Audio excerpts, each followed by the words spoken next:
Hi everybody, Aazam here, your transformation coach and founder of Heal the Heart. I empower you to achieve mental and emotional clarity, find your purpose, and take actions toward living a happier and more fulfilled life. This is another video from the Bits of Inspiration series where women come to share their stories to inspire and empower other women. Today we are joined by Andrea Vibe. She is music professor at College of the Canyons, and she's also the owner of the Vibe Performing Arts School. Thank you for being here, Andrea. Really appreciate this. And she's here. I got to read this to make sure that I'm not butchering it, basically.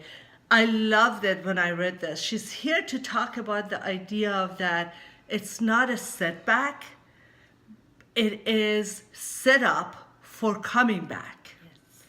And how she refused to let her debilitating illness to take her out. And she's staring it in the eye, and she is going every day doing the best and an amazing job.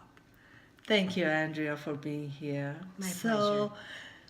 Tell us about you and your challenges that you're facing every day because of MS.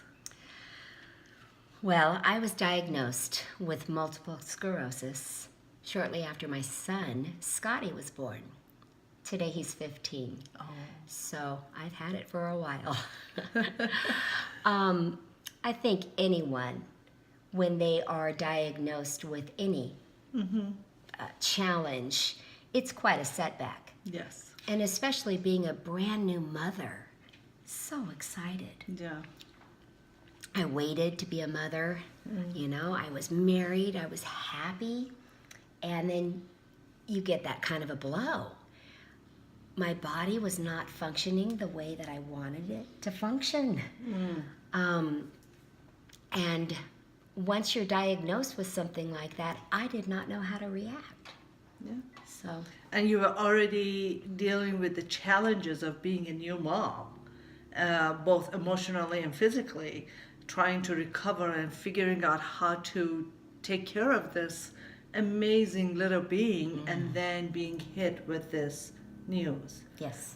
Okay, so tell us a little bit more what happened and how did you get from that sense of shock and something that could take you down to, I'm pretty sure it took you down to your knees. How did you manage to stand up and walk and put one foot in front of the other to be where you are now? Well, number one, I have a faith in God. And I knew that I would continue on a path of being enlightened. And I knew that I would learn from the challenge. As a new mother, the second thing was I was focused on my child, raising my child, devouring books, learning how to be the best mom. And when you are faced with suddenly extraordinary medical bills, learning how to get through, continuing to run a business, and at that time I've had Vibe now for 25 years, and we were going through economic crisis, my business is luxury for many people, so it was a struggle to get through that, and then maintaining also being a professor at the college and learning how to balance everything. So I think because I was focused on my child and my businesses, that certainly helped me get through initially. And you also had another blow. Yes. I still struggle talking about this because I think many of us women, we think about our ideal path and our ideal life. And for me, I was living it. You know, I graduated high school on the road as a professional singer, you know, touring the world, having a great education, and then being a business person, waiting to be a mom, being married for 8 years first, thinking, wow, I had a wonderful man. And that man just came to me and said, I want a divorce. I was shocked. And this was after you were diagnosed? And we had this beautiful family, and this child is incredible and just adores his daddy and still does. And his daddy is still a good man. Mm-hmm. But I think as a woman, when you start to look at yourself thinking, wow, how do I do this? How do I do this by myself? I have to take care of my own health insurance, and I have to pay all my own bills now, and I have to still manage raising a child nearly by myself. So that was a blow, and it took me a while to understand how to work through it as a woman. Mm-hmm. And as I worked through it, I first became the victim. And thank God, I've learned that I need to get past that. Mm-hmm. We need to get past that, because we spend so much time being a victim and then shaming those. Taking on the blame. Yeah. Mm-hmm. And instead of assigning blame to other people, turn that mirror to yourself. Mm-hmm.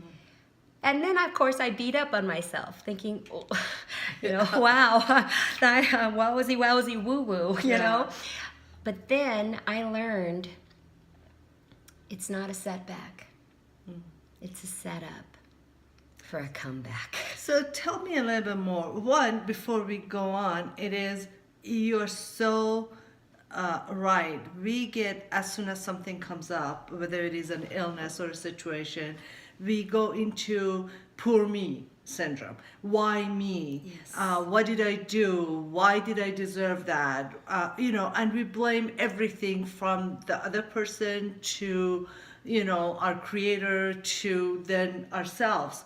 It takes courage to turn the mirror on ourselves and to look how amazing and acknowledge how amazing we are, and accept that and acknowledge that this was not anybody's fault. Mm-mm. It is just what I like to say, a feedback from the universe, that this route didn't work, let's see what else works, or how other way we can make it work, and take it as this is not a setback, and it is setting us to be successful, to come back. So tell us a little bit more about that part of it. How did you make this into setting up to come back? Am I making sense? Yes. Okay. I felt that I wanted to model that to Scotty, my son. And as he grew up and is continuing to grow up, that's what we want. Being an instructor to many students, it's my favorite thing to model going through challenges. Mm-hmm. And we all have our isms, Yes. We all have challenges. We all have a story. Mm-hmm. We all do. And rather than being that person when somebody comes to me and says, how are you? And going into the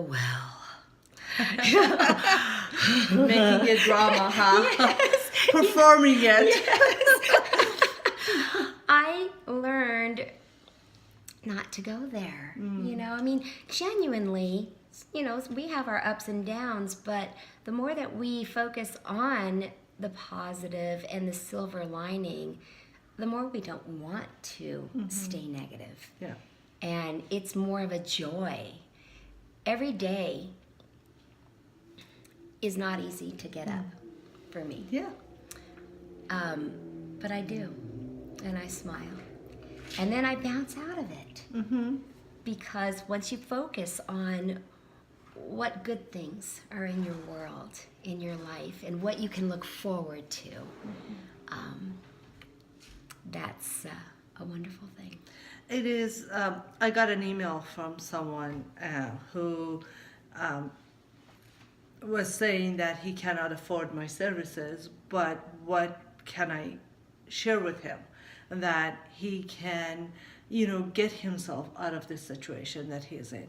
The first thing that came to my mind was find the positive things that you have in your life and identify them and share to this universe how grateful you are for having those.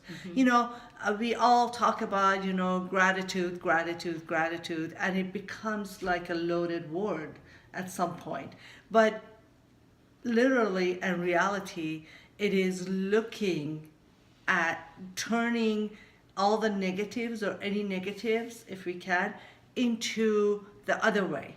What is positive about it? Yes. And what is good for us in this? And how are we appreciating for having this in our life? Exactly. And no matter what we go through, and sometimes we have these different levels that we like to categorize things, but even some of the things that are the most challenging, it's interesting because those are the things that we often forget in 2 weeks. Yes. And so why do we put so much energy into feeling sorry for ourselves? Sad. Yeah, I mean, it's a human thing. We need to feel emotion. Absolutely. And we have to believe deal in with that. it. Absolutely. Yes. But oftentimes I feel we just waller in it and not really look to see what we can learn from it. Exactly. And it is, you brought up a great point. We have to deal with the emotions. We have to look where the source is and why we feel that way in order to be able to work through it and go beyond it. It doesn't serve us well just to sit in that, whatever that you want to call it, Right. that negative emotion. You have to move beyond it in order to move in life. You do. Yeah. You do. So if you were going to give one advice to those who are watching, what would it be? I love it's not a setback. It's a setup for a comeback. Focus on that and how you are going to come back, because so often the comebacks are so extraordinary. They're amazing. Yeah.